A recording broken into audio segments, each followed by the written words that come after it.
আমি আজকে উচ্চ মাধ্যমিক আইসিটির তৃতীয় অধ্যায়ের শেষের দিকে রেজিস্টারের শিফট রেজিস্টার নিয়ে একটু আলোচনা করব। শিফট রেজিস্টার খুবই ইম্পর্টেন্ট। তো শিফট রেজিস্টার কাকে বলে, একটি 4 বিট লেফট শিফট রেজিস্টারের ব্লক ডায়াগ্রাম সহ গঠন ও কাজ লিখো। শিফট রেজিস্টার এক ধরনের সিরিয়াল রেজিস্টার। তো সিরিয়াল রেজিস্টার কি, যে রেজিস্টারে সিরিয়ালি একের পর এক ডেটা প্রবেশ করে সেটাকে সিরিয়াল রেজিস্টার বলে। যে রেজিস্টারের একটি ফ্লিপ ফ্লপের আউটপুট অন্যটির ইনপুটের সাথে চেইনের মতো যুক্ত থাকে তাকে শিফট রেজিস্টার বলে। নিম্নে একটি 4 বিট লেফট শিফট রেজিস্টারের ব্লক ডায়াগ্রাম দেখানো হলো।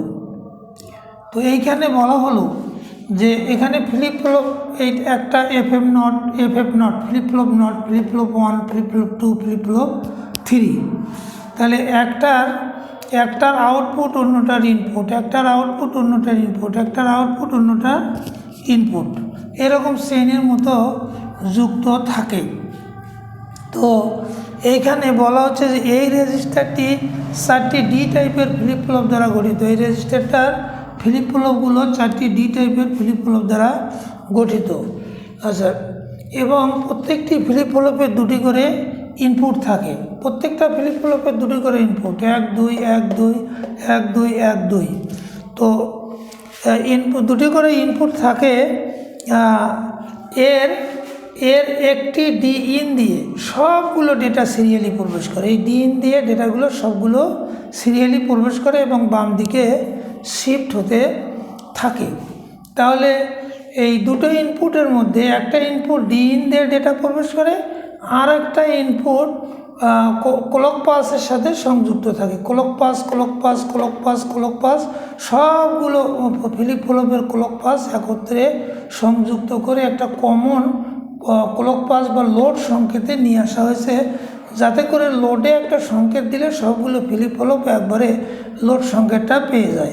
এখন 4 বিটের একটা ডেটা ধরা গেল, 4 বিটের একটা ডেটা 1 1 1 ডি ইনে রেখে এফএম নটে ক্লক পাস দিলে, এই যে 4 বিটের একটা ডেটা 4টে 1 ডি ইনে রেখে দিলাম, রেখে দিয়ে আমরা করলাম কি, যে যদি আমরা এইখানে একটা ক্লক পাস দেই তাহলে এই ডান পাশের 1 এফএম নটে প্রবেশ করে। আর একটা ক্লক পাস দিলে ওই পূর্বে লোড হওয়া 1 দ্বিতীয় ফ্লিপ ফ্লপ বা এফএফ 1-এ প্রবেশ করে এবং এফএফ নটটা খালি হয়ে যায়। তখন এই দ্বিতীয় 1টা আবার এফএফ নটে প্রবেশ করে। পরে ক্লক পাস আর একটা দিলে এই এফএম 1-এর 1টা এফএম 2-তে যায়, এফএম নটেরটা এফএম 1-এ যায় এবং এফএম 1-এ আবার প্রবেশ করে 3 নম্বরে একটা। আর একটা ক্লক পাস দিলে তখন এফএম 2 থেকে 1টা এফএম 3-তে আসে, এফএম 1টা এফএফ 2-তে আসে, এফএফ নটটা এফএফ 1-এ আসে এবং সর্ববামের 1টা এফএম নটে লোড হয়ে যায়। এইভাবে হয় কি, একটা করে ডেটা ডি ইন দিয়ে প্রবেশ করে এবং বাম পাশে তা শিফট হতে থাকে। সেজন্য এই রেজিস্টারটার নাম শিফট রেজিস্টার। এই রেজিস্টারের ফ্লিপ ফ্লপগুলোরও আমরা লক্ষ্য করি 2টো করে আউটপুট থাকে, একটা আউটপুট আর একটা বিপরীত হয়, একটা কিউ আর একটা নট কিউ, একটা কিউ আর একটা নট কিউ, একটা কিউ আর একটা নট কিউ, একটা কিউ আর একটা নট কিউ। এখন আমরা ডেটাগুলো যদি বের করে নিতে চাই, লোড হওয়ার ডেটাগুলো এই দিক দিয়ে Q naught, Q 1, Q 2, Q 3 data আমরা বের করে নিতে পারি। এ হলো শিফট রেজিস্টার। আজ এ পর্যন্ত।